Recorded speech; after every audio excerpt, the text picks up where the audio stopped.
color TV so I can see the Knicks play basketball. I love a good, hey, let's just, rip it. Soft open or whatever. A casual, we're letting you in to our real lives, our real conversations before we put on this performative art piece that we call a podcast.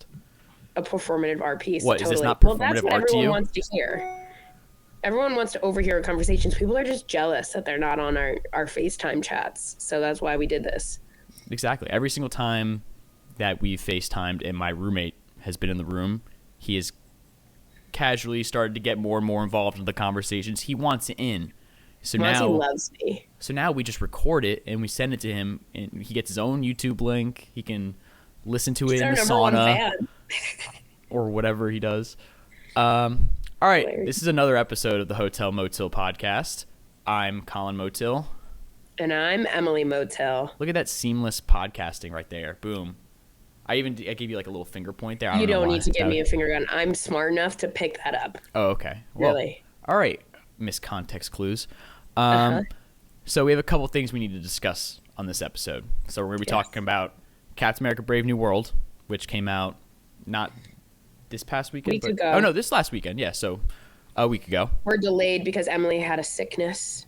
Yep, and you were away for a little bit. Yeah, you can clearly hear Emily's sick, and she sounds like shit. So, meanwhile, I sound so much better now. Because you got meds. Because I got meds, and because I didn't release the episode where I sounded like shit. But you'll release this one. Yep, of course. Because he doesn't care. Yeah, if you want to start doing the graphics, start releasing it on YouTube, you can release whatever you want. But anyway, we're going to be talking about Brave New World. We're going to be talking about the BAFTAs leading up to the Oscars and leading up to SAG this weekend as well. We're going to be talking about Dwayne "The Rock" Johnson joining a Martin Scorsese movie, which I think is crazy. And then we have a bunch of other tidbits that we want to discuss. Sound good? Yeah. Let's rock and roll. Let's talk about Captain America. Sir, your inner circle has been compromised. Either you can't see that, or you don't want to. What if it's a trap? Global power is shifting. You're just a pawn.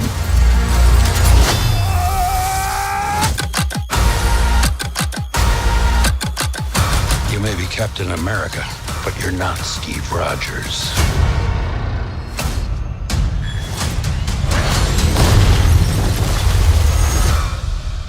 You're right. I'm not. Captain America Brave New World, fourth Captain America movie, technically, but first one starring Anthony Mackie, coming back from Falcon and Winter Soldier. Fourth. Captain America, Winter Soldier, Civil War. Okay. Yep. The first Sorry, Avenger I feel like the there's more, but I had to do the math in my head really quickly. Civil War kind of feels like a weird one because it doesn't really feel like a Captain America movie as much as it feels like whatever you want to call it, Avengers 2.5 or whatever. Yeah. But first one with Anthony Mackie as the lead. I think this is like one of the first movies he's ever actually been the main character of as well, which I think is pretty cool. So he's coming back from Falcon and the Winter Soldier, the Disney Plus series that clearly in this movie they assumed no one watched because they re-explain it like 3 times. The exposition of news anchors. Hey, we don't need to. No, the first 10 minutes, it's so tough. It's funny. We won't do any spoilers yet. Maybe we'll do spoilers towards the end of the conversation. I think we can do spoilers. It's been out a week. Let's just wait a little bit. Well, just to ease some people in if they want to hear some of our thoughts. You know, you never know. Totally. You never know. We'll eventually give a spoiler warning of some sort. But yes, the first 10 minutes were very funny with the exposition of, hey, do you remember the Incredible Hulk from 2008? In case you don't, these newscasters are going to fill you in. And there was one particular line where it was just like so over the top, like not what a newscaster would say. It was when they were like, hey, who was Bruce Banner's girlfriend at the time or whatever. It's like, you wouldn't say that. That's just clear context for the viewer who doesn't remember who Liv Tyler was. Right. And then, the Falcon and the Winter Soldier stuff, they very much re-explain. We have Danny Ramirez coming back from that show. He plays now, I guess, Falcon. I guess he goes by interesting Falcon. what's interesting about Danny Ramirez is, or the Falcon, what's the real character's name? Joaquin Torres. Okay. Danny Ramirez. Hit me with the hard 'Cause K. that does Sorry, not I knew the matter. character's name. Yeah, no, never.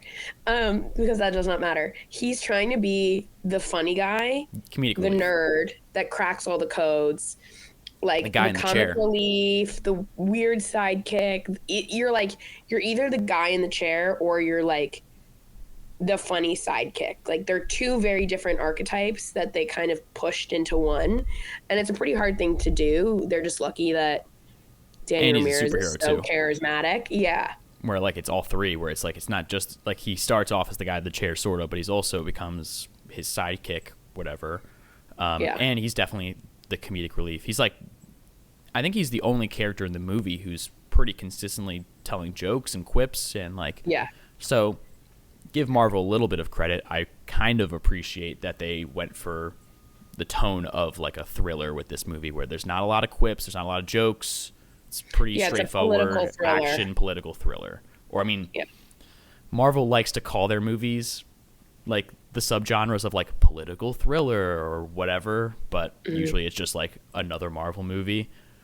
But was they did try listening- and make this like really like a political thriller, like a Jack Ryan movie or whatever from the 90s. But I feel like inherently, if you're doing a Captain America is always a little political because he is in Has the to be. military. He has to be, right? But this movie felt so overt, like look at us making a reference to America in 2025, like it felt so heavily on the nose, and they were like, look what we did. We made a movie that's kind of on the nose now, See, don't I know. kind of It just- wish that they went even further and like I just like have a point of view, Yeah, just go for where it. Yeah. it's no secret that the president in the movie played by Harrison Ford turns into the Red Hulk. That was all over the marketing of the movie and everything, Yeah. despite it kind of coming off as like a twist in the movie, which I thought was a pretty bizarre decision. The last 30 minutes is when we see Red Hulk. Which like I was kind of expecting that, but I was at least expecting a little bit more, like maybe one other scene of him, or like Yeah. maybe that's the first fight and then they go somewhere else and then they have to fight again or something. But they no. didn't really talk about no marketing material. The Red Hulk isn't the villain, right? No. It's the guy behind Brainiac. No, close. So it's the leader. But they don't. Stupid name. I don't think they ever refer to him as the leader in the movie. He's Samuel they do. Stearns, Oh, which is just his real character's name or whatever. So that's Tim Blake Nelson, who is returning Yes. from the Incredible Hulk, who has a pretty small role in that movie.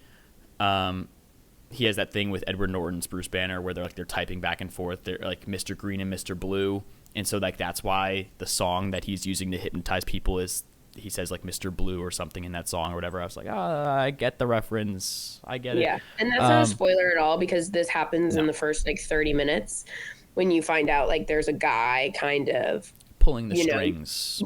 pulling the strings, and someone who can run probabilities and be 2 steps ahead is so dangerous that they could have totally run with that and made that so chaotic and crazy where it feels like it's a no-win situation. No one can do anything really. And that just doesn't come into play at all at first. Or after 30 minutes to 45 minutes, there's just, I wanted that to really be, that could have been so sick. Right. Right? It's one of the And- villains where, fundamentally it could have been cool, but it comes off as lazy writing where everything that happens in the movie, it's like, oh, why did that happen? Oh, it's because this guy was behind the scenes and he knew it was going to happen. He planned for it to happen. It's it's so boring when it's just oh, it happened because he planned for it to happen or because he knew it was going to happen, even though it's some fluky whatever. Just because he's super smart, he can do probabilities or whatever. My favorite kind of thriller I don't know, even like James Bond kind of movies is when you feel like there's no way they can get out of this, right? The stakes are so high, there's no way out. This guy has just set them up for failure every single time. And that could have been this, right? Like, you can have the Red Hulk, you can have Carlos Esposito's character, who we'll get into, you can have all these villains, you can have the US government as a villain against Captain America, right? Like, you can have all of these things set up for the fact that the leader is the main guy, right? Mm-hmm. But then he ends up being inconsequential, really. Yeah, I think a lot of that is probably due to the reshoots. I think a lot of that character was changed. There was, I don't know if you remember, like a year ago, like I think it was last summer, McDonald's toys leaked for this movie because this movie was supposed to come out like a year ago and it was delayed. Oh. But I guess there was a contract where McDonald's had the rights to the Happy Meal toys for Captain America Brave New World. So for some reason, summer 2023, there's a Happy Meal with all these characters, with Red Hulk and Captain America, Falcon. Wait, did that go public? Was that like live? Or it was live. Like people got him? People got him. People were doing it. But like Marvel didn't talk about it, kind of thing. Got it. A lot of that was due to the fact that it featured some characters that aren't actually in the movie. Where one of the characters, Diamondback, who's one of the members of the Serpent Society, was supposed to be played by Rosa Salazar, who played Alita in Alita Battle Angel. So she was supposed to be one of the Serpent Society members. Seth Rollins, who's in the WWE, he was supposed to be Sidewinder, who is then now Giancarlo Esposito's character. So they completely reworked whatever was going on with the Serpent Society into something different with Giancarlo Esposito. Which has zero stakes.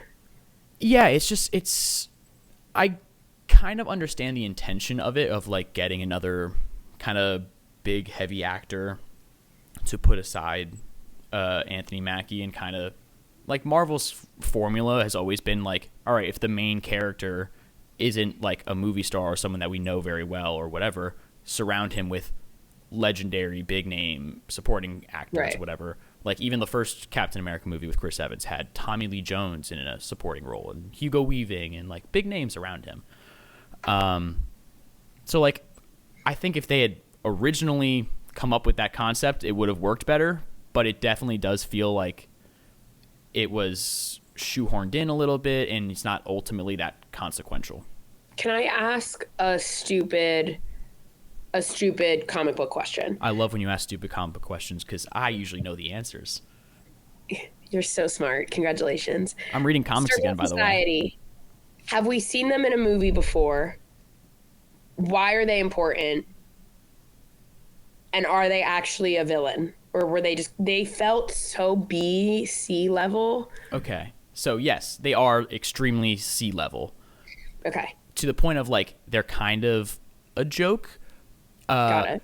Here's a fun Serpent Society little small story. When Captain America Civil War was first announced, they did like a Marvel big presentation. It was kind of like a San Diego Comic-Con presentation, but it was their own thing at their own studio, whatever. So they gave their whole like phase 3 lineup or phase whatever. And they announced it as Captain America Serpent Society. And then they announced the rest of the movies. And then they circle back to Captain America Serpent Society. And they're like, wait, that's actually a silly title. What if we changed it? And then like the big Captain America Civil War logo comes up and Downey comes out. And then they announced Chadwick Boseman is going to be in it as Black Panther. It was a big deal. So Serpent Society, kind of a joke. But they are real villains. They're snake-themed villains. So in this, they're not snake-themed at all. They're just Giancarlo Esposito's a guy with a gun. Yeah. Which is kind of fine, but like I feel like we're at a point where we should lean into the comic bookiness of those characters and just make them like a weird, goofy, obviously low-stakes supervillain team that Falcon defeats in the first act of the movie or whatever to establish himself as a hero. And then, of course, somehow they're connected to the bigger villain and whatever. So, yes, the Serpent Society, real, but very, very poorly adapted in this movie. So, Giancarlo Esposito, sorry. Giancarlo. Non si può sto parlo. That's exactly what I was thinking. as John Sterling, the former voice of the John Yankees, would have called it. See, that's our niche content right there. That's Yeah. okay. Here we go. I'm so glad you understood the way I said Giancarlo. And if you, the audience member, understood what we just said, then this is the podcast for you. You're in the right place. If not, like and subscribe anyway. I don't know. We gotta start saying that now that we're on YouTube or whatever. I've got all my YouTuber like smash the heart button. No, it's smash that bell for notifications. Yeah. Smash that like and subscribe. Button. Oh, it's so good. I can't wait to do that more. Anyway, Giancarlo Esposito, you were saying. Yes. Sorry. I got off a Yankee tangent.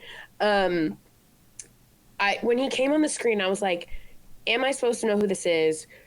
But it's a recognizable actor, so I feel like I know who this is, which is the point of casting someone like him, right?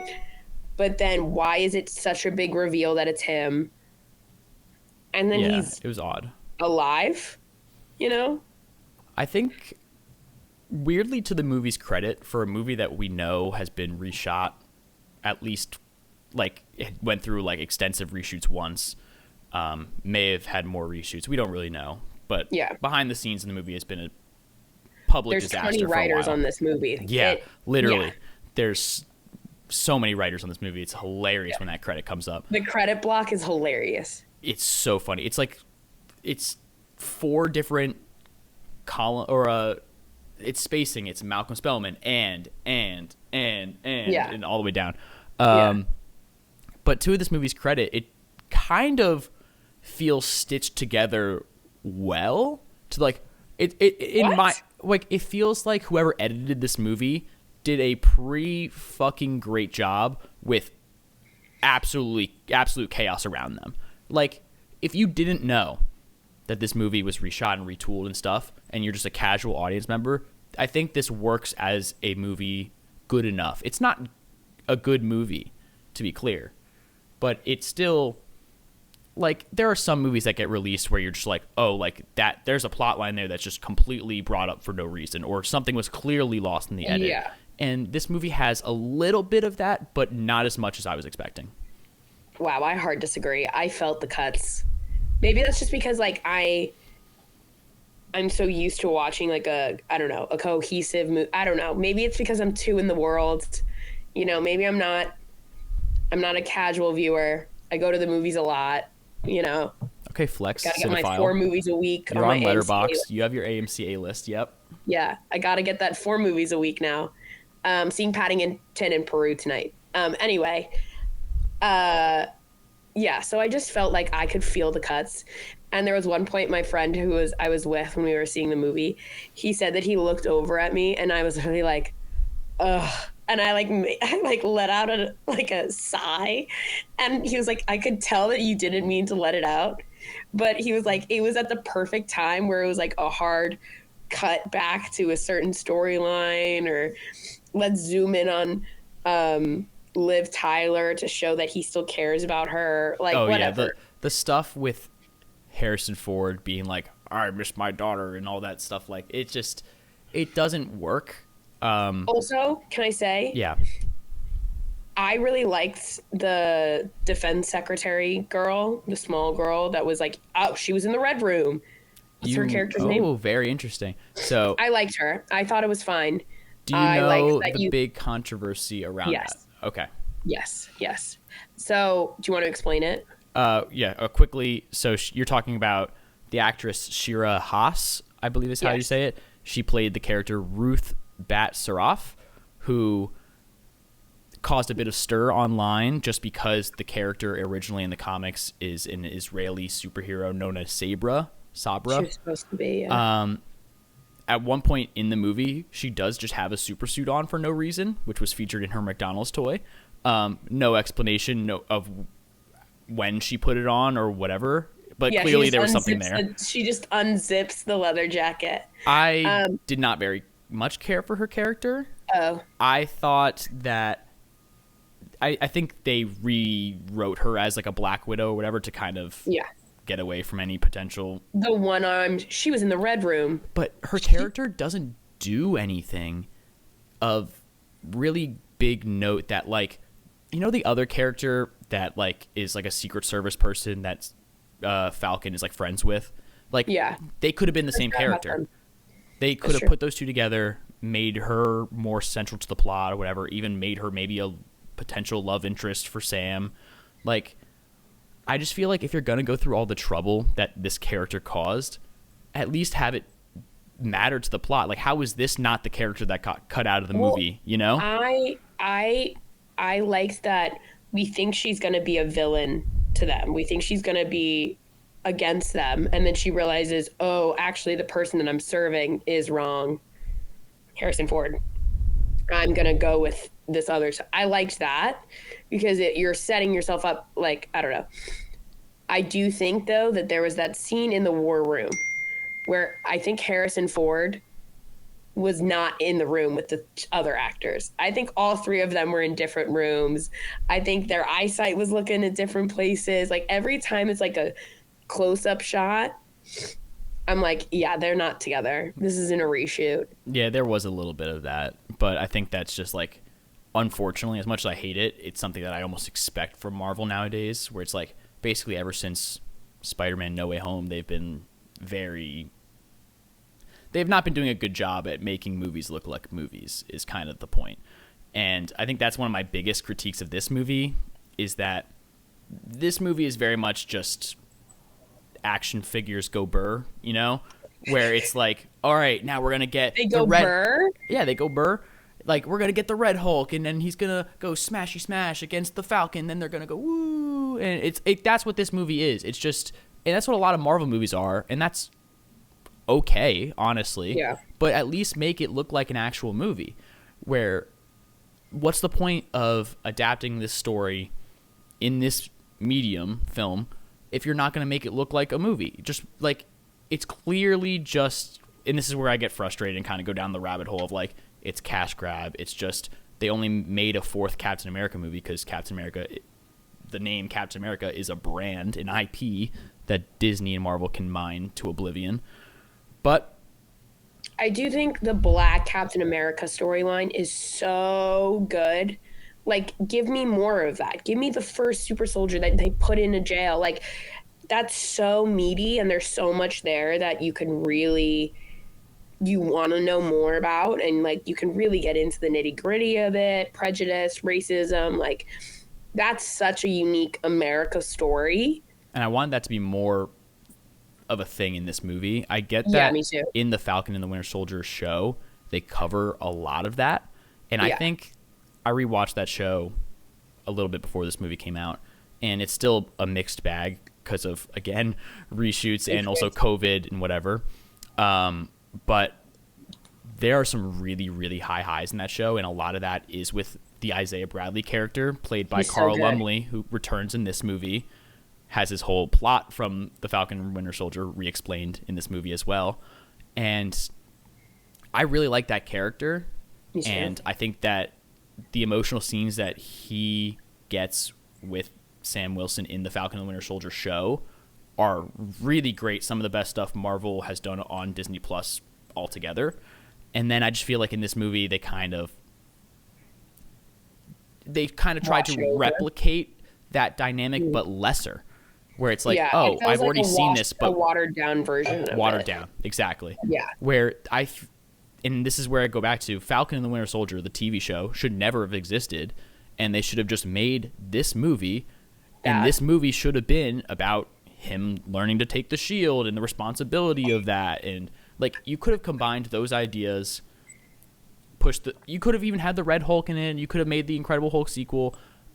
I think this movie frustrates me because plot-wise, there is a world out there where all of these pieces could have come together and worked. Totally. But because of greed, because of Disney Plus and Marvel they're just pumping out content left and right without even thinking about it, that it just comes off feeling half-assed, even though they had, like, I mean, this movie was announced, I think, right after Falcon and the Winter Soldier ended in 2021. And we're sitting here in 2025, 4 years later, thinking about how that show 4 years ago no one watched and didn't leave an impact. So it's like, what are we doing here, kind of, you know? Yeah, I think that's so true, because I mean, can we talk about the last battle scene? Like, that's so frustrating to watch as a viewer because it's like, clearly that's ADR. Like, clearly that's CGI. A lot and of like, ADR in the final, like, 30 minutes. the last fight scene is very. Why is some of the shots blurry? Like, Because it was all on a blue screen or, like, whatever. yeah, like we're using different lenses and we're jumping between different things. And it was just very frustrating as a viewer because it's like, we're smart. We know that this isn't good, right? Or like Right. look good or look the same. So yeah, it's just frustrating. Also, kind of going back to your point of there's so much good stuff that you want to unpack more, but then they don't get into it and they just like, it's not even like breadcrumbing us. It's like, we're just going to mention it, fix it in a second, and then leave it alone. When like, get into it, get into the nitty gritty of it. Right. Tell Get the into the story. political angle of it. Like, Yeah, I know totally. that Dive Marvel in. and Disney would never do this because, frankly, they're cowardly. But, like, tell me what political party Ross is or whatever. Yeah. Or just, like, straight up, like, make it a Trump allegory or Right. make it something Or interesting. reference it in a funny way. You can reference it. Like, this movie is not going to stand the time in 10 years at all. No. It's not going to stand the time in 2 years but like you could have gotten away with something interesting of saying at least we're going for it politically. Yeah. Or like I just have so many questions about like the geopolitics of this world and also Who's the president? who's the president now? Wait. Do you not remember the president in Secret Invasion claiming that he was going to kill all aliens on Earth and then apparently Secret Invasion is terrible, so they're just pretending like it didn't happen. Yeah, I didn't finish it. Apparently, Ross got elected president after that guy. So who knows? Marvel can I tell canon you? is a shit show, but Can I tell you? I got sent a Reddit thread. ooh, Yes, about how in the Thunderbolts trailer, they're like Julie Louis-Dreyfus' character has a mug that has a Veep like sticker on it, so people think she's the vice president and then becomes president. that would be kind of funny if she was the But also vice like president. so Veep coded too, like Veep Yeah. the show.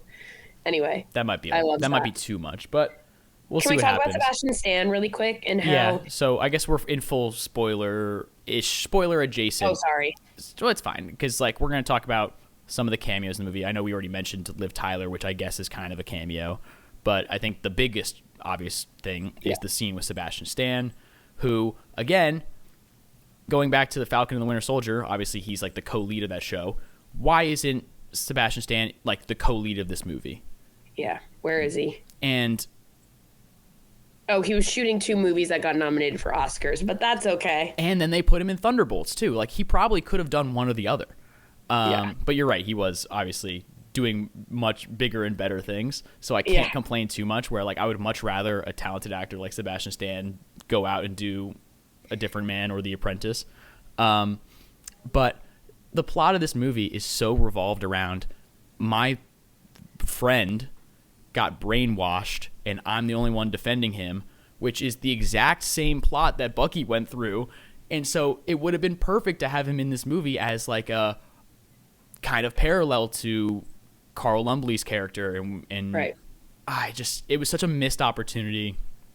But let's talk about the scene that we actually got. So what did you think of that? I will say, Colin and I both saw it on opening night on Thursday. I saw it in a packed IMAX screening, and you could tell, like Marvel movies on opening weekend, you're expecting cheers, roars. Hold on. You're expecting cheers and roars and just like people standing up or Excitement. gasping, and like you could tell the crowd was like itching for that. And then by the end, like by the first hour, they were like, all right, this isn't going to be that movie. But when Sebastian Stan came out, everyone cheered. And I was like, I love that this is what we're cheering for. A cameo from Bucky Barnes. It is kind of funny to see that like Bucky has gotten to the point of his character where like he can show up as a cameo and everyone goes crazy. And a lot of that is just due to the fact that Sebastian Stan is exponentially more famous now. And also but because also the character's great.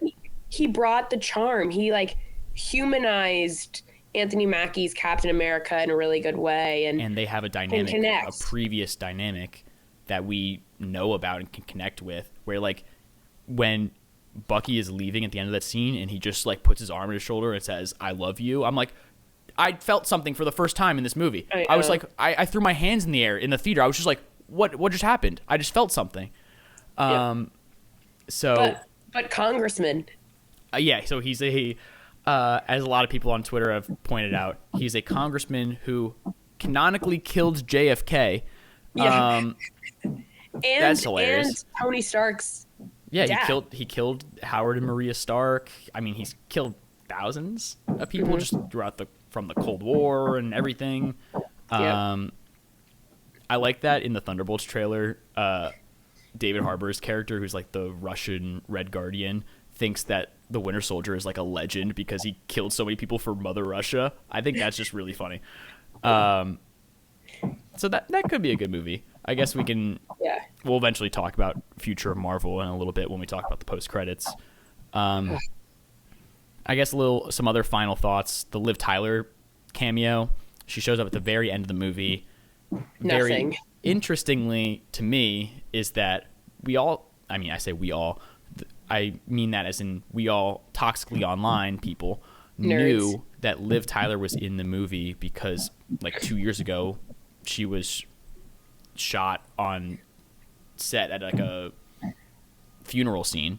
So like some photographer took a set picture or whatever, but obviously there was no funeral scene for her to be in. She was only in that one scene. So I wonder if maybe the original plan was President Ross dies, and like she goes to the funeral at the end or whatever. Clearly there was something that was cut there with her. Where's Bruce Banner? Where's Hulk? For a movie that is so involved in the Hulk story, it's crazy that like that was the one cameo that I was like fully expecting, but I was starting to get like a little nervous towards the end of the movie. You didn't even mention him though. You can mention him. Everyone in the world knows. Right. I mean, they name dropped him a couple times. Like Ross was like the Hulk hunter, I think they called him or whatever. Yeah. I thought it was kind of funny that he pinned the entire events of the Incredible Hulk on the leader, on Samuel Stearns, and that's why like I guess like his career didn't get killed from that, and also he rose through the government because of Stearns, I guess was the implication, that he got him elected president, right? And he was Secretary of Defense, I think, in Civil War, and Avengers Endgame and all those. So it is kind of weird to think that this is the same character because it feels so different, even though technically it is.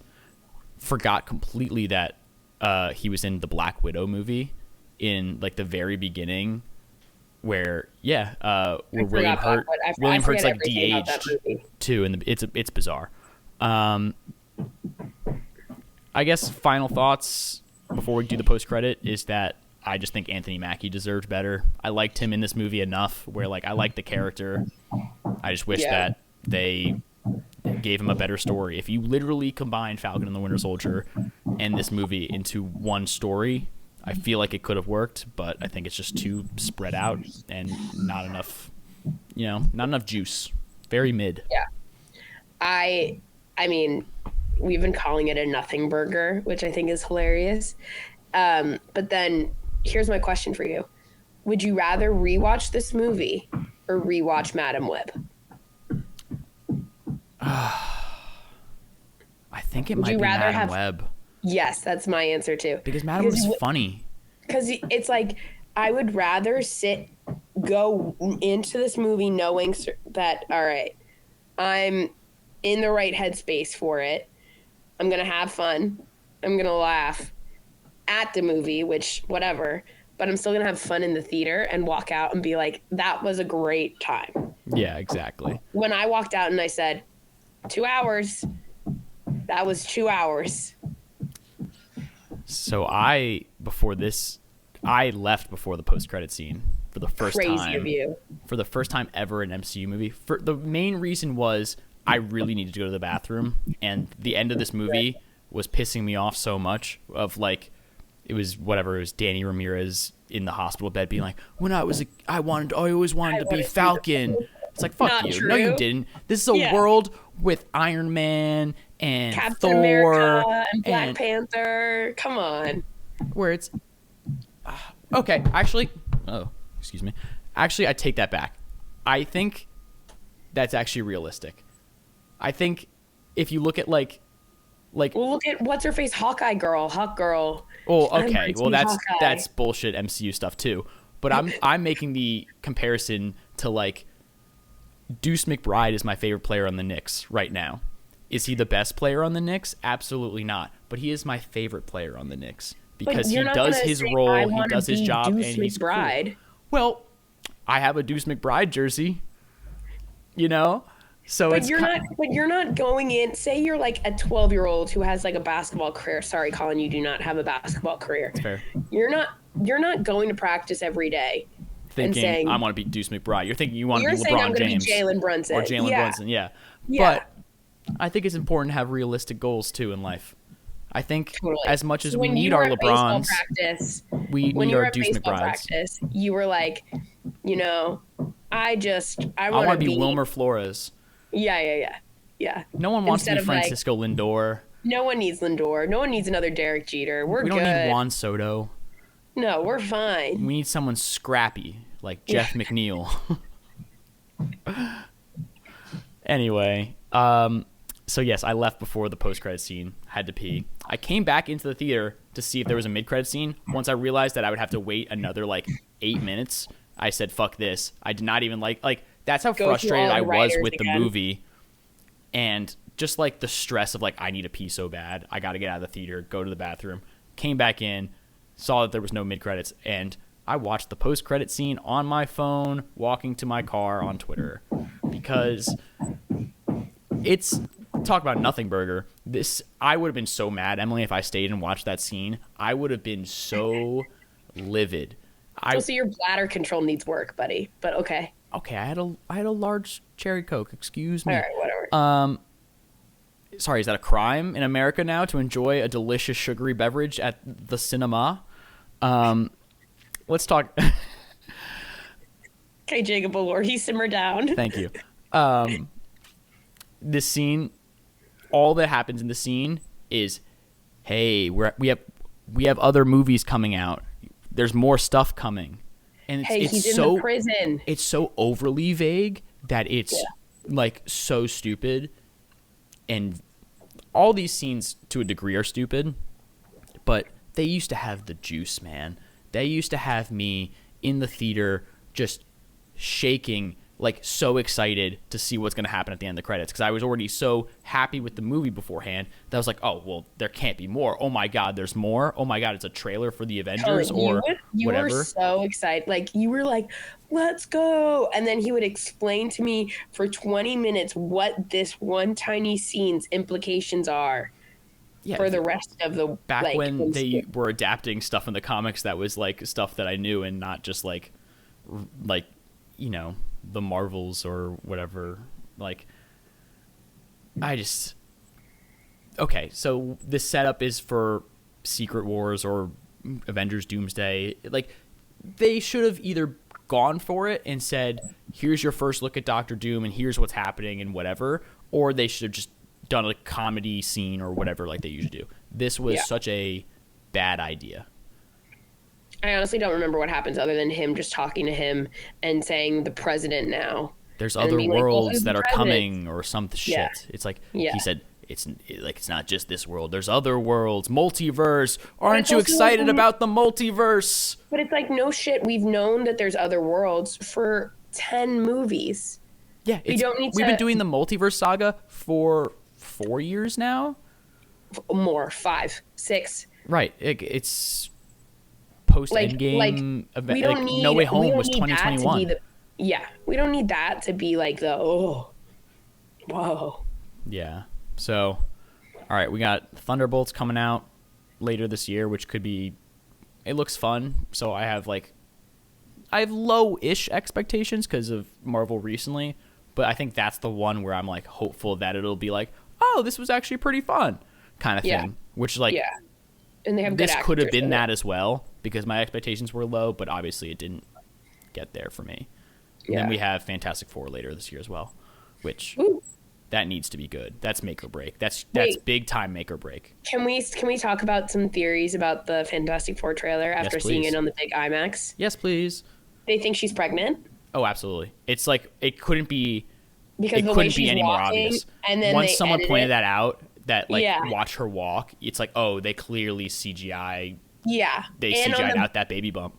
and in the big screen IMAX, Colin, it's so obvious. And then you think about the context of like, what are they doing in the opening of that trailer where they're like giving a tour of their apartment to like a TV crew? I think it's to show that they're like a normal family, and it feels very much like we're welcoming a child into this world as well, and kind of thing. So even like the way she walks and the way like he's holding her, I think she's giving birth in the trailer as well. I think there's one scene like in like space where she, like her powers are freaking out, and just the way that Pedro Pascal is holding her, it's like it almost looks like she's might be having like emergency birth, whatever. Yeah. So the fun stuff with that is that in the comics, their son is Nathan Richards, who is a big deal.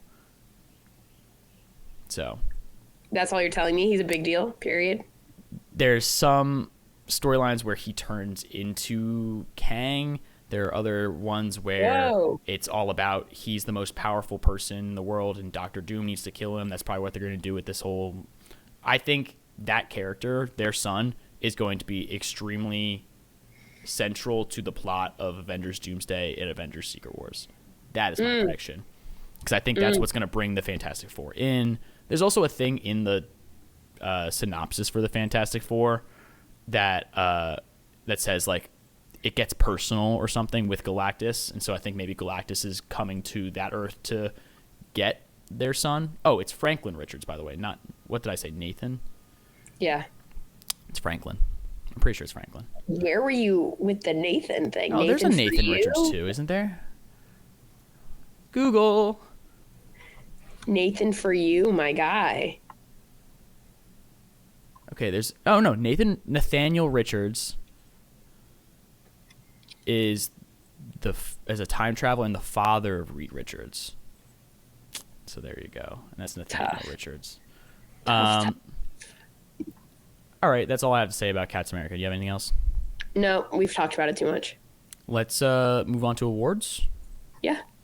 So last week, the BAFTAs happened. We got some interesting developments. First of all, Emily, what does BAFTA stand for? British Academy Film Television Association. That was very close. By very close, I mean I'm Googling it right now because I didn't know. British Academy of Film and Television Arts. Oh. I did not know that. I knew You're welcome. I knew it was British.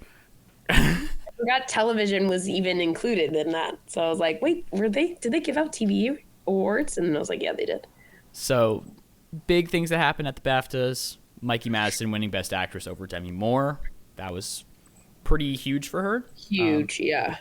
We'll see how she does at SAG this weekend, because she's still not the favorite to win Best Actress, but I think if she wins SAG, she will be.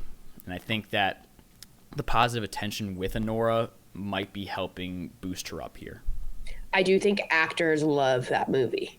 Like, people talked about her performance and her movie and that movie for a reason. And it all started with people doing the 4 interviews of Letterboxd on the red carpet and then saying Honora, like, you know, so. Mm-hmm. So the fun wrinkle as well here is that Conclave won Best British Film, which is their equivalent of Best Picture. So we have this like extraordinarily well spread out award season of winners where Conclave wins at the BAFTA. We have Honora winning big at PGA and DGA. At the Golden Globes, we had The Brutalist win drama, as well as Amelia Perez, obviously, which has like lost its momentum completely, obviously. But voting for the BAFTA took place after all the controversy, and Zoe Saldana still won. So she's still very much the favorite for the Oscar. But I still have a little bit of reservations about calling her a lock, where like she's not in the same class, even though Kieran Culkin and her have won every supporting award this season. I think she's not the same amount of a lock as Kieran. No, because also the way I have to say, I have to give credit to Jesse Eisenberg and the way he's been able to champion Kieran to help the movie in general.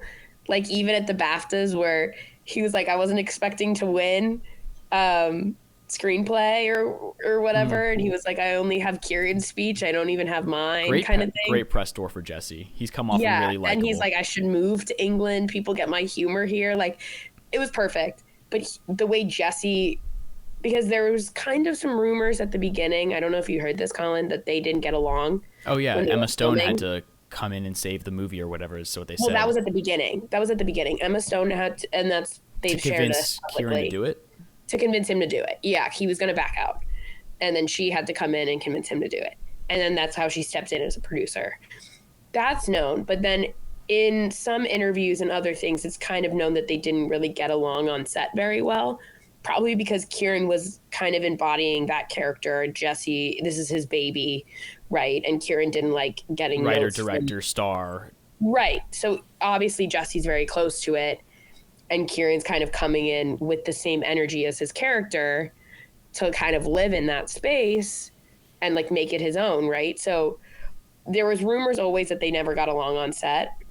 I don't know how true it is now, but I think it's very interesting now that in hindsight, they're championing each other in a really great way. That's helping Kieran and Jesse. Yeah, it's helping Jesse a lot too, boost the movie.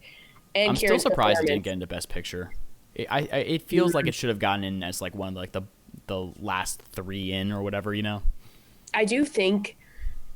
I mean, I rewatched Conclave on the plane a couple days ago when I was like, this movie's going to stand the test of time. Like, what a perfect plane movie, a great plane movie, right?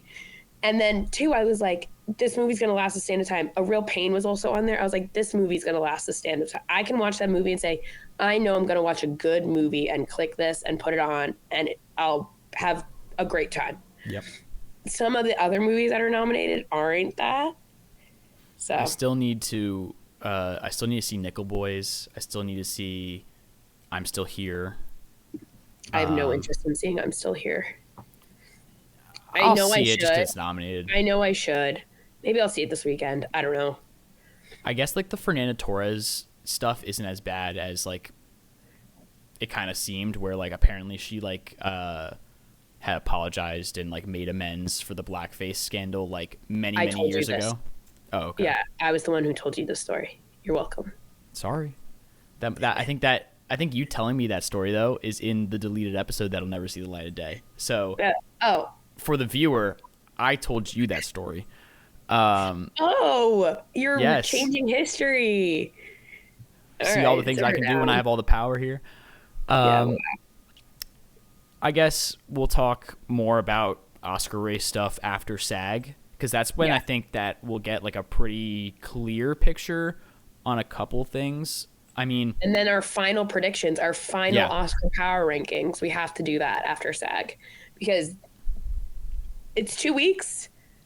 Yeah, it's coming up on us. It's coming. So here are the betting odds for the Oscars right now of basically just the only races of note. So Anora is definitely the best picture front runner at -240 right now. Wow.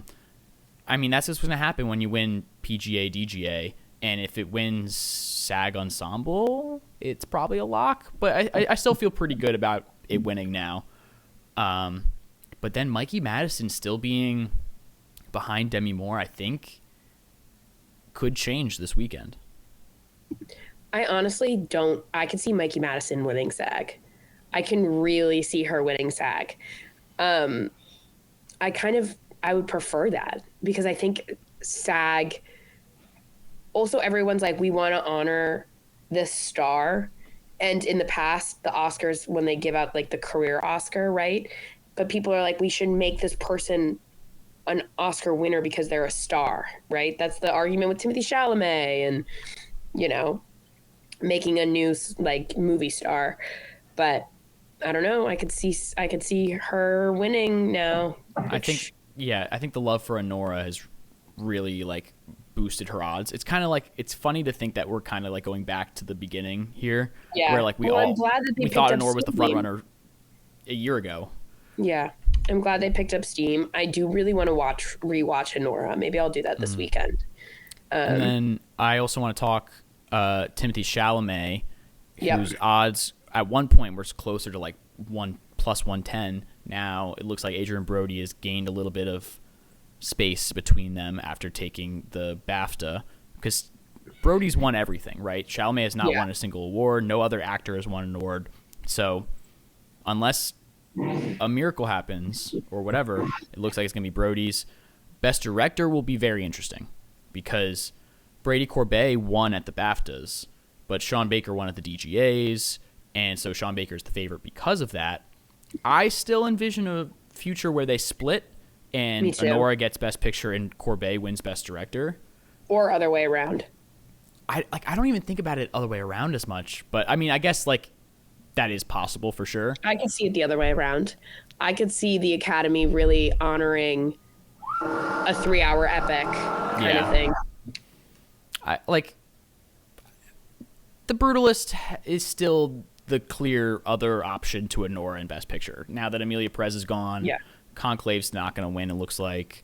And then I guess like the only other thing of note to talk about is Ariana Grande at plus 600 for supporting actress, which I'll admit I sprinkled. I threw 10 United States dollars on Ariana Grande to win Best Supporting Actress just because plus 600 is juicy as hell. And I just don't think Saldana, even though she has won everything, I think that there is something to her speeches haven't been very likable. She's obviously put in a horrible position, and she might still win, probably still will win as like the only award that Emilia Perez gets, or the only one that is above the line that Emilia Perez gets. But I think Grande's worth a little sprinkle, you know? Yeah, there you go. And everyone loves her in Wicked, so like it's like one of those like. And to give it's Wicked, not polarizing. To give Wicked a thing, a recognition for Wicked. Right. Let's move on because I really quick want to talk to you about some of the most bizarre news I read yesterday. Yes, Colin, hit me. Dwayne "The Rock" Johnson, as you may know him. So he is going to be evidently the lead in Martin Scorsese's next film with Leonardo DiCaprio and Emily Blunt. I have not read into this at all other than the Discussing Film tweet that tweeted this, to which it read, described as The Departed meets Goodfellas. Wow, two Martin Scorsese classics. And apparently it follows an aspiring mob boss who fights rival crime factions for control of the underworld of the Hawaiian Islands.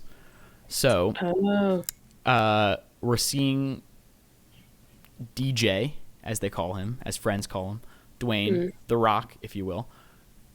He's no longer Black Adam. He's trying to make a name for himself in quote-unquote real acting. He's doing the Safdie movie, the boxing movie. And then he's doing this, which this is obviously a much, like even the Safdie thing was a big step for him, but this is a much bigger step. This is Martin Scorsese. Yeah. Bizarre. I reread this tweet like 4,000 times to make sure it wasn't fake. To the synopsis. Mob bosses taking over the Hawaiian Islands. Okay. I mean, mob bosses, sure. Like, I guess that's where the Departed and the Goodfellas comes in. So it feels very what is this? What mob? Italian mob? What mob are we talking? In Marty we trust, I guess. Is there a Hawaiian mob? It's going to be so... I really hope that The Rock like tries really hard to be a serious actor and fails just because of how funny that will be. Like, I'm sorry, I'm not rooting for him to fail. Well, no, let me take that back. I think it's okay for me to root for him to fail. He's a very successful person who has made $1 bajillion in his life. So I think it's okay for me to personally think it's fun to root for his downfall. Do you want this movie to fail, though? I mean, I will be seated in the theater day one for this movie. This might be like we're approaching the last couple movies of Scorsese's life. God, it's crazy. If this is the last one, if a Dwayne Johnson vehicle is the last Martin Scorsese film, and just like surrounding him with Leo and Emily Blunt. sneakily Emily Blunt, who I don't think has been in a Scorsese movie yet. No. Jungle Cruise sequel. Oh, It's a Jungle Cruise part 2. This is a sneaky Jungle Cruise sequel. Yeah. You've cracked it. Oh, I knew it. Oh, that's great. It's your dream. So I am obviously fascinated with The Rock. I drink Zoa energy drinks. I lift in the Iron Paradise or whatever he calls it. The fate of the Marvel universe will change. The DC universe will change forever. The hierarchy of power right. in the DC universe is about to change in the hit film Black Adam, starring Henry Cavill as Superman in the post-credits scene. Remember that? God,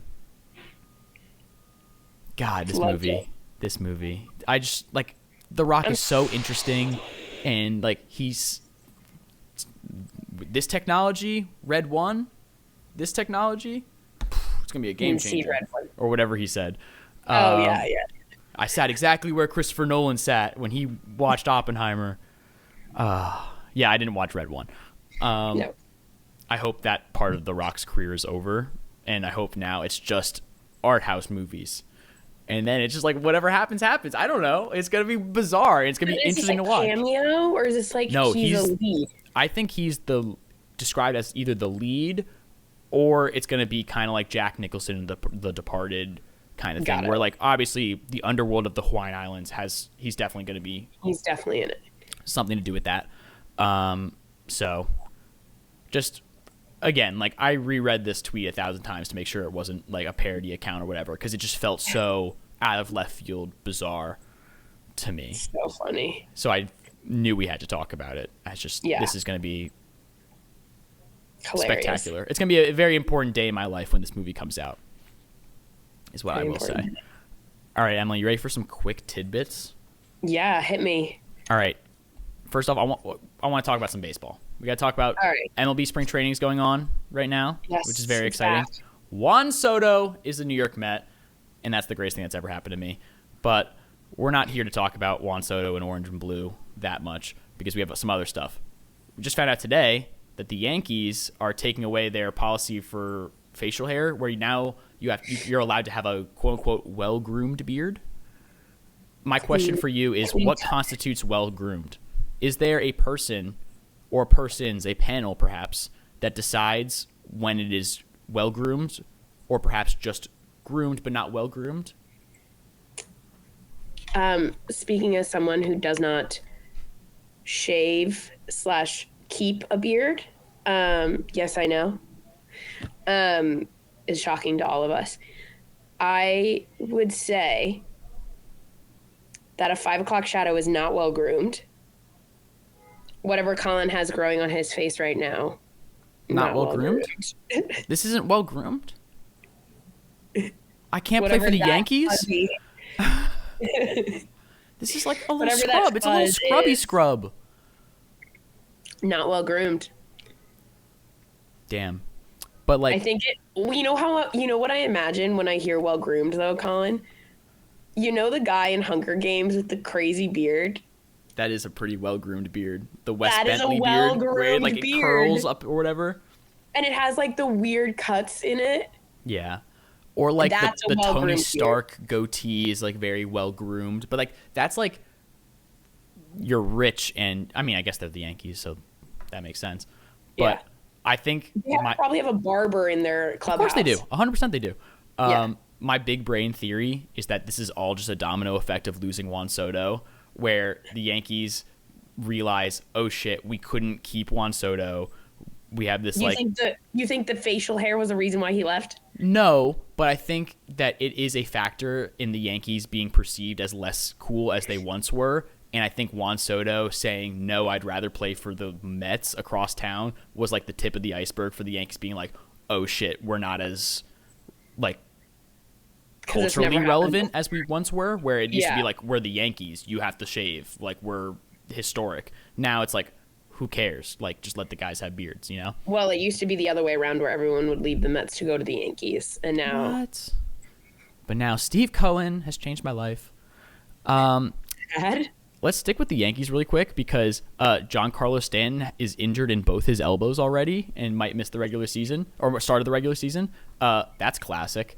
Both his elbows? Both his elbows, yes. Extreme pain. It's probably from just looking like he looks. I mean, he's just a hilariously jacked man.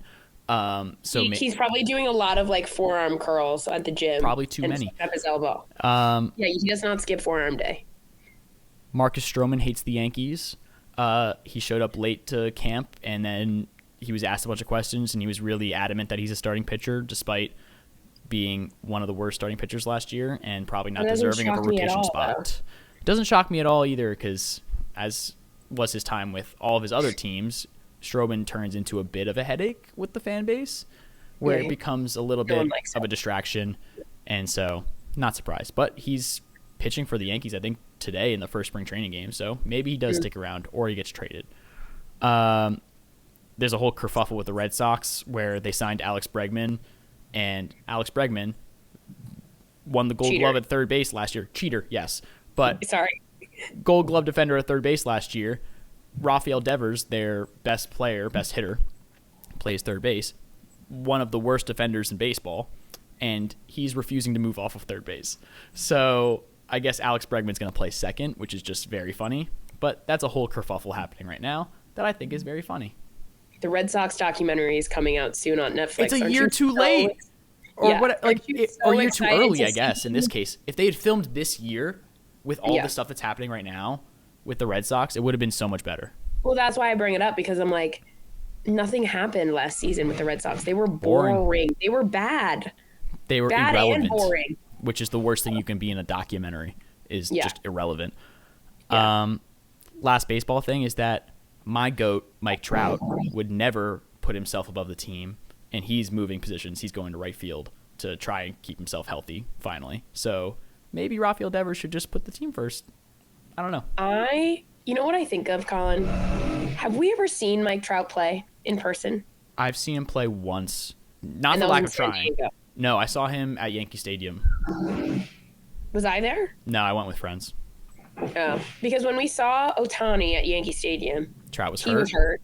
When I went to go see the Angels in LA, Trout was hurt.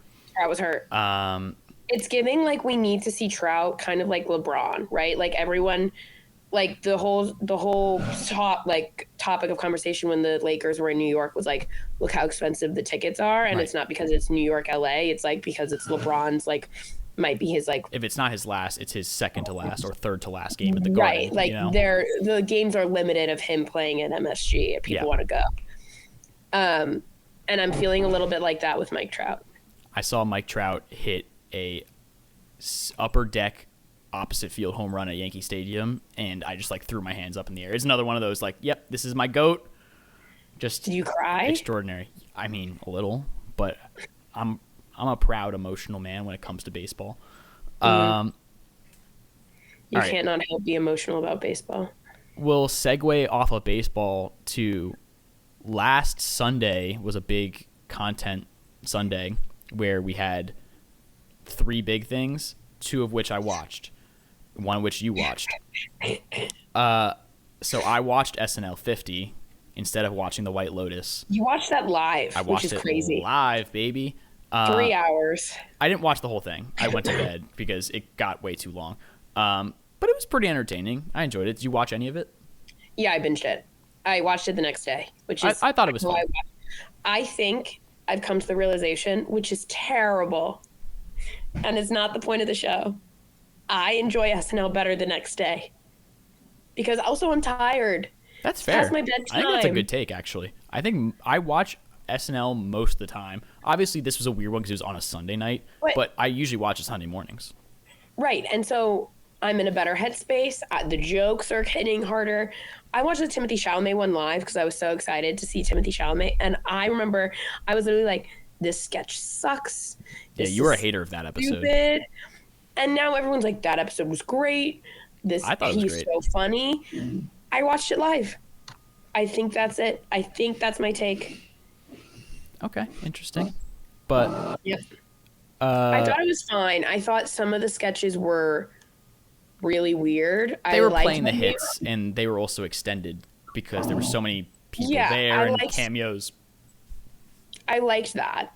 I liked the hits. I liked the, redo of Domingo with Sabrina Carpenter. Like, that's funny. We didn't need it, but it was funny with Pedro. They did the Alien one with Kate McKinnon which is perfect. a great Like, one. that's what I need. I need Debbie Downer. I need the hits, right? The one with Will Ferrell and Yeah, that wasn't. I don't know, wasn't Kristen great. Wiig. It was not hitting.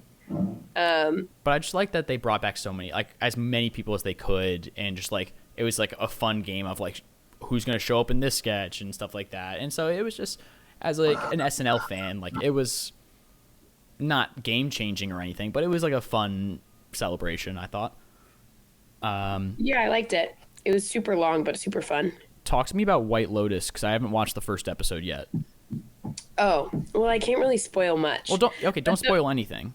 Okay, but the controversy of the White Lotus is they changed the season 3 title song. No. They changed the song? Where have you been, Colin? Okay, I haven't watched the episode yet, so why would I know they changed the song? So they changed the song. Everyone's upset. No one likes it. I'm upset. Like, I love the song. No one likes it. And so you know how in season 2 they kind of like made it more techno? Yeah, which was great. They brought the beat up. They completely just said, hey, those were the first 2 seasons. We're going to make a new one. Is it just made a based whole off new of song. what? It's Taiwan? Is that right? Or It's, Thailand? Thailand. Okay. Which looks stunning.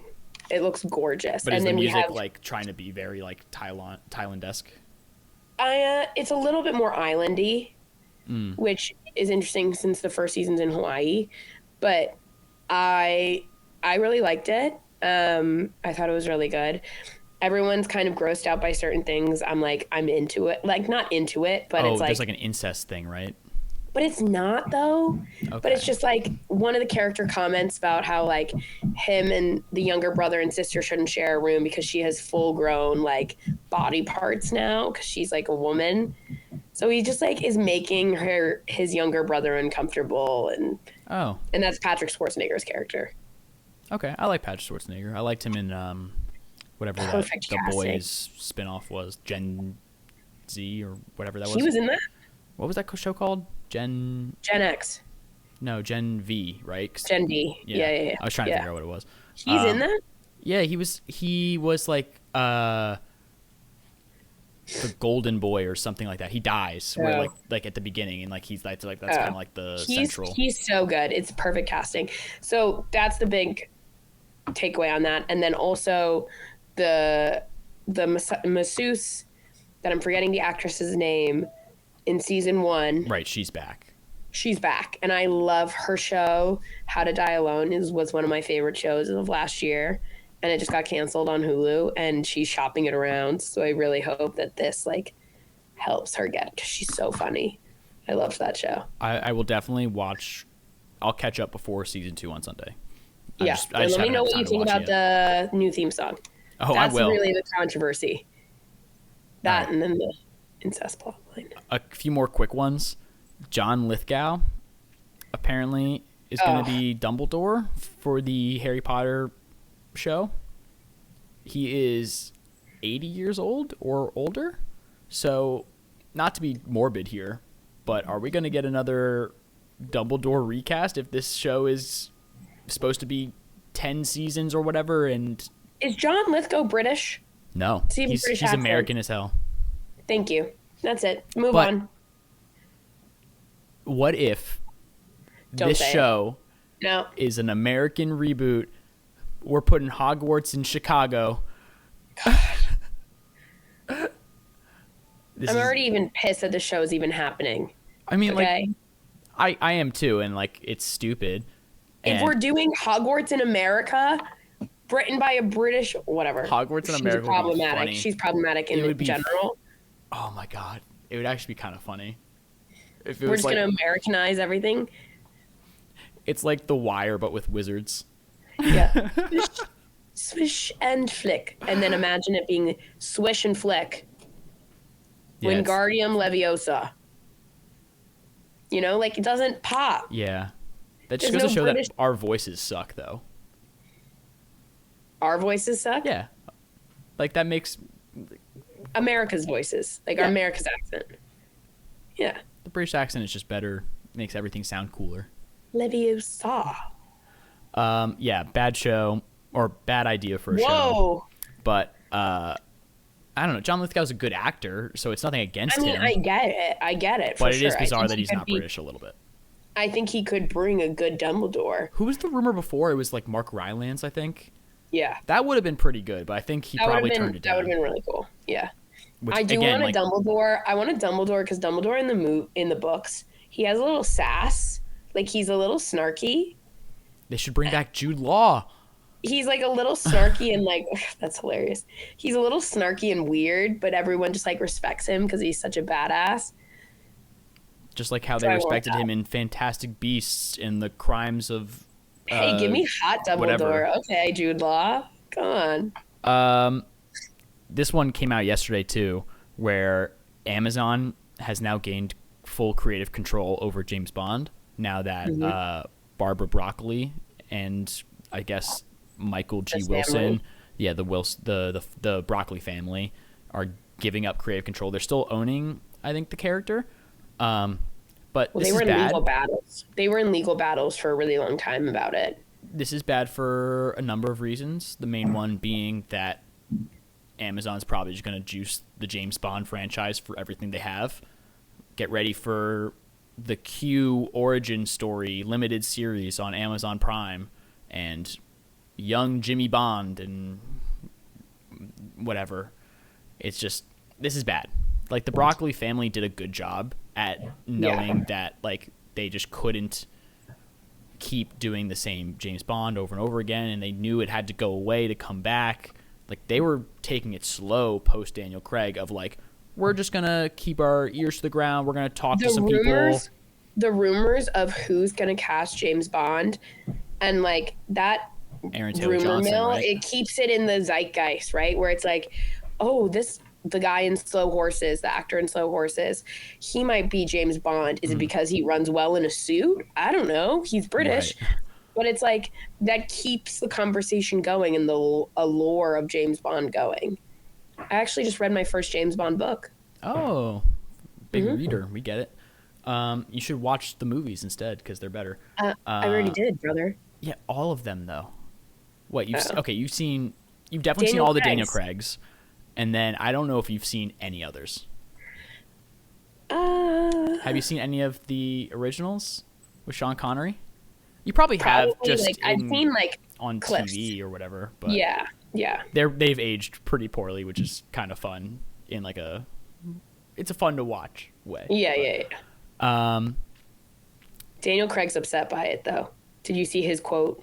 Oh, I didn't see him react to that. Daniel Craig, I think he was doing like an interview for award stuff and he was like pretty upset by it. He said it's bad. There was another Daniel Craig rumor that was in, I think, the Hollywood Reporter yesterday, where he dropped out of Luca Guadagnino's DC movie, Sergeant Rock, that he's been developing with the same writer as Queer and Challengers. And the rumor that was mentioned in the Hollywood Reporter is it's possible that he dropped out because he fell out of the awards race with Luca, and so it kind of like a trust loss kind of thing of like he thought that was going to be his Oscar. Oh, I didn't see that rumor. I saw that he dropped out and he joined another movie. Oh, I haven't seen that at all. But that's just, it's rumors. It was also mentioned in that article that like maybe he wants to spend more time with his wife, Rachel Weisz, or maybe like their schedule, like as a family conflicts or whatever. But they threw out Jeremy Allen White as like a name that's in the mix now for that Sergeant Rock movie, which is a character I don't really know much about other than just being a World War II guy. You know, it's not like he's a superhero. It's just like it's like in Captain America: The First Avenger. You know how he has like his like crew, his Howling Commandos, they call them. It's basically just the Commandos is what Sergeant Rock is. Cool. Okay. So if that movie gets made, that'll be interesting. Can I talk about something? Can I bring up a tidbit? Yes, please. That we didn't talk about? Jacob Elordi doing a press conference. Have you seen this clip? I don't think so. Okay. I'm obsessed with it. One. So he's filming Wuthering Heights. Yes. Right now. With Margot Robbie. He's with Margot Robbie. Which is Emily Bronte, the book I'm named after. I don't know if you knew that, Colin. Sure. Do you know who Emily Bronte is? No. Anyway, I'm very nervous about this movie. I didn't like the casting at first because Heathcliff's supposed to be this like alluring whatever. he has like the Heathcliff, you know, like the old school sideburns down to here. And he goes, why I love going to a film, the cinema, and seeing a movie, and like goes full. It's kind of what Harry Styles wanted to say, where he's like, I love when a movie feels like a movie, but it's Jacob Elordi saying it more eloquently. Hell yeah. And people are like, Cook. yeah, brother. I'm a Jacob Elordi guy, even though all I've seen him in is Priscilla and Saltburn, I think. Euphoria? I didn't watch Euphoria. What? I watched sports. You can watch Euphoria and watch sports. It's No, not I that just hard. like saying that as like whenever there's a show for girls, it's like, I'm busy. I disagree. Sports That are show on. is not for girls. Anyway. You know what I mean. And you didn't watch it's more. Kissing Booth 1, 2, and 3? You're right. I didn't. Anyway, I forgot he was the way in those, but then he dunked on those He just movies. goes, why I love watching a film, as I call it, cinema. And I'm just like, you're such a capital A actor. I'm obsessed with you. Kind of jumping off of that, did you see Harris Dickinson in the Criterion Closet? No. He is such a film nerd where like, and like he's obviously going through like a big thing right now because of Baby Girl, where like he's kind of blowing up. Yeah. But he's in there recommending Filipino cinema, and I'm just like, I just want to fight a war for this man. I'm like, this is the coolest fucking guy in the world. He's on Chicken Shop Date this week. There was a interesting rumor about Harris Dickinson being eyed for Cyclops in X-Men. And I think that would be great, but I don't think he'll do it. So, was it Zendaya was supposed to be Mystique? There's a rumor of someone being Mystique. Oh, I saw Margaret Qualley, I think, was someone that was rumored for X-Men recently. She could be a great Jane Grey. Jean Grey. I whatever her think Jean name is. Grey, there was a weird thing where, like, again, this is all just, like, insider speculation, but Sadie Sink has been kind of linked to Jean Grey for a little bit, which is good, but also, I saw someone point this out, the age difference between her and Harris Dickinson, if that's the case, is she's, like, I'm butchering this, she's, like, 21 or 22, and he's, like, 28, which is not, like, terrible, but I think because she is so directly associated with like Stranger Things and playing like young kids, like she was in The Whale and whatever. Yeah. I think that, and he plays like men, so it kind of comes off a little bit. I guess in Baby Girl he kind of plays a younger man, but you know what I mean? Yeah. Like he doesn't play as young as she does, and he's tall as hell too. So that might be weird if that's the two. She's but in a new Broadway show right now called John Proctor Must Die, and it's about it's kind of like a modern retelling of The Scarlet Letter, where John Proctor is I need to know more about it, but it's like a modern retelling of The Scarlet Letter. I will say Sadie Sink is a great actor. Like I think she is the best of all of the Stranger Things kids, like by like a lot. Yeah. So this is one of those, like, maybe Marvel is kind of like thinking ahead of like, okay, if we make an X-Men movie in 3-4 years, she'll be 25, 26, whatever. That might work a little bit better. And just start by getting a good actor and working from there instead of, the other way around. I guess last thing before we wrap, Matt Damon, first look of him in Christopher Nolan's The Odyssey. I saw a funny thing where Universal Studios is famous for being very like strict with like their copyright laws, where the Odyssey Twitter account tweeted the picture of Matt Damon and Universal copyrighted it. So they struck it down so you can't even see it anymore, which is hilarious. Really? You can't find the photo anymore? I don't know if you can definitely find the photo still, but I think in the original tweet they at least had it taken down for a little bit. Then why put it up? Because I think it's because their like formulas are so fucked that they just saw, oh, someone's tweeting something that's ours, we have to strike it, even though they didn't realize it was their own account. It is early to give us a first look, I guess, but it's like they're probably just doing like costume fittings now, or like they're about to start shooting it soon. So it makes sense to be like, here's your first look. Here's him in a Matt Damon's Odysseus. Yeah. So he's the main character, which there was some rumors that it was going to be Tom Holland, so I'm kind of glad that it's Matt Damon. Yeah, I That feels like more that we kind of Nolan just speed. locked in on Matt Dillon being Matt Dillon. Oh my god. At least you Matt caught Damon. yourself there. Yeah, we'll definitely get more looks at like who everyone is playing in the Odyssey soon, I bet. Yeah. I'm curious who like Robert Pattinson's playing, because I keep forgetting that he's in it. Like the cast is stacked. But Mia I Goth kind just of got want cast. to forget. I kind of want to forget because nothing beats watching Oppenheimer for the first time, and then like Casey Affleck pops up, and you're like, "Oh, he's in it too." Rami you know? Malek. Rami Malek's the funniest one by far, because he has like one scene just randomly at like the 2-hour mark, and you're like, "Oh, that was odd." And then like at the very end of the movie, he's like, "I'm here and I'm important." It's like, "Oh, he is here and he is important." That was good. But yeah, the first Every like working white man in Hollywood, baby. Let's Yes, put him sir. in. my favorite one is Alden Ehrenreich personally. But sure, I saw that some people were getting mad about this first look because it Why? wasn't realistic. It wasn't historically accurate. You know, the famously historically accurate The Odyssey. Yeah. Which the whole point of when you read the Odyssey in English class is to be like, this is a retelling of a Roman myth Yes. that we Keyword don't myth. know if it's true or not, but we're going to study it because it's one of the oldest stories ever recorded. I'm sure this movie's gonna bang. This movie's gonna be. It's I such a can't wait until they great get thing to for some Nolan of to the adapt. islands. And of course, like it's kind of like no one really wants to touch it, right? Because It's so, almost too big for anyone else. But But like Nolan, Nolan's like, everyone no, was this like- is my jam. yeah, no one's like It's- everyone's like he got it. It's No worries. IP in air quotes. So the studio was probably like, I mean, they probably will greenlight anything Christopher Nolan wants to do. But if you Yeah. throw in intellectual property, it's like, oh my god, we got to make it.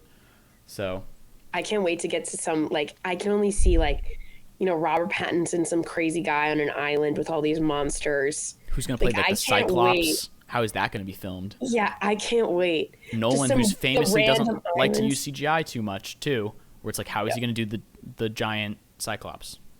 Practically, like they did Hagrid. Of course, yeah. Oh, like they did Hagrid. That would be something. Not in America's Hogwarts. No, not in Chicago's Hogwarts. Oh God, who's going to be America's Hagrid? Seth How Rogen. funny would it be? Like a Oh, no, he's Canadian. No, Seth Rogen. That's funny. What if it's like a basketball player? What if it's like Shaq. I'm serious. We get Shaq as Hagrid. He's going to be tall as hell over those kids. yeah. He's going to sound like this the whole movie. Hey, Kenny. I mean, I'm fine with that. That's hilarious. You gotta get I would Charles actually Barkley a tune in. role. Charles Barkley as Moody Maddie or whatever. Exactly. That's exactly Is what I was that- thinking. is that the for character? Charles Barkley. Yep. Mad Eye Moody. Mad Yep, Eye. correct. What did I say? Moody Maddie. You were close. I'm actually really happy that you knew who that character was and assigned it to Because Charles it's Barkley. Brendan 'Cause that's Gleeson. what I was thinking. Yeah. See, I got it. There are some of the middle Harry Potter movies that kind of blend together for me in terms of like which ones have like which supporting actors that I know. Which movie's Robert Pattinson in?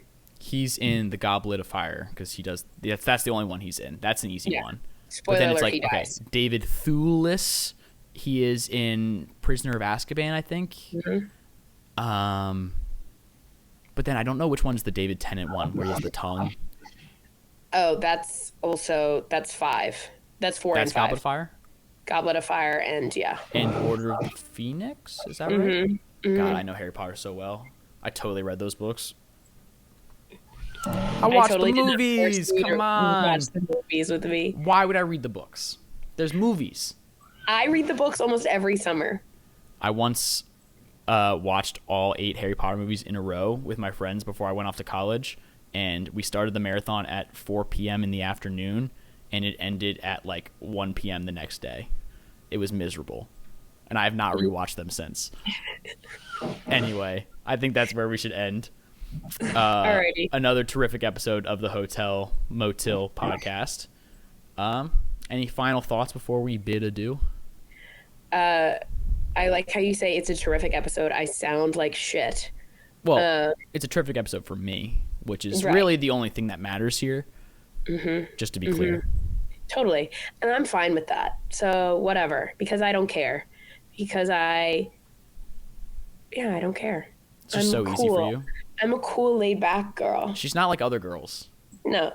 She's cool and laid back. Watch out. She's Watch just a out, chill world. girl.